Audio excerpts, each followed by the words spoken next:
So networking events where you pay to stand in a large room and nothing is being offered, in the sense that there's no structure at all.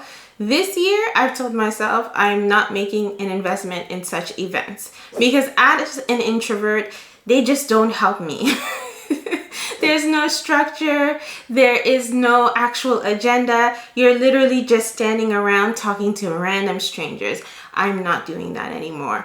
And so I want to share with you some of the things that I look out for in terms of networking opportunities that can help you, especially if you're someone who is an introvert. So as an introvert, I typically try to avoid large gatherings.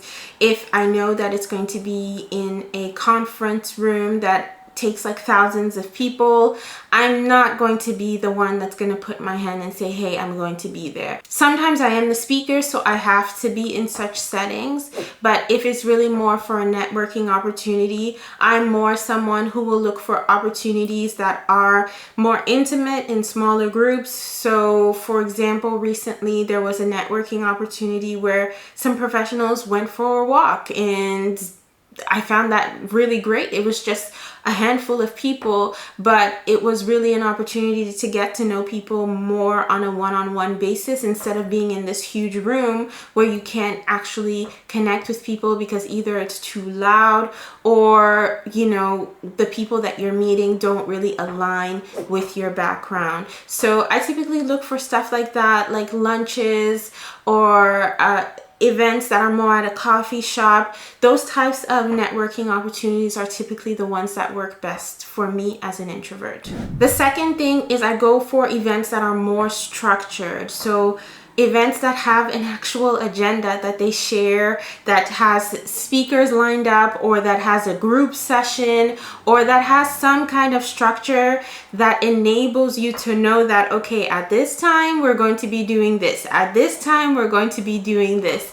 The structure just helps me mentally in terms of managing my energy, but it also helps in terms of knowing that, okay, there's a devoted time from this time to this time for networking. This is where I'm going to spend my time networking, but there will be other opportunities for me to sit and listen, and this helps me get my energy back together to potentially talk to more people afterwards. So I typically go for events that are a lot more structured, and that helps me to be able to be effective in my networking. The next thing is I focus on quality instead of quantity. It's great to go to a networking event, grab a bunch of business cards or scan lots of LinkedIn profile QR codes and get all these new connections. It's great, but at the end of the day, if you're not going to follow up on them, if you're not actually going to talk to them, that is a wasted effort. So for me, I typically give myself a target. When I'm going to a networking event, I want to speak to 2 or 3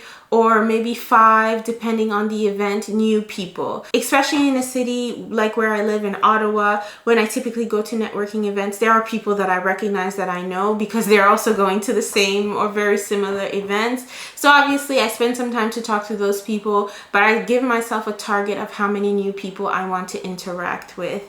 And that typically helps me to have deeper, more meaningful conversations with those people, instead of just trying to mingle and network and get to know everybody when you aren't actually getting to know anyone. So this approach definitely reduces stress, and it will help you to manage your energy levels, and it also will help you in the long run, because when you actually take the time to talk to someone, have that deeper conversation, it will be a lot easier for you to actually follow up on them.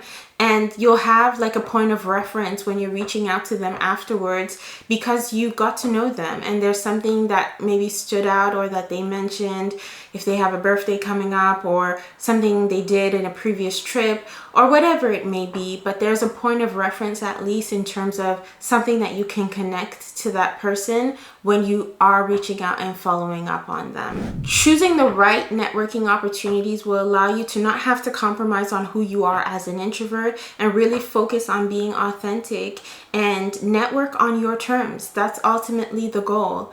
If you're looking for more networking tips for introverts, check out this video right here. I'll see you in that one. Take care.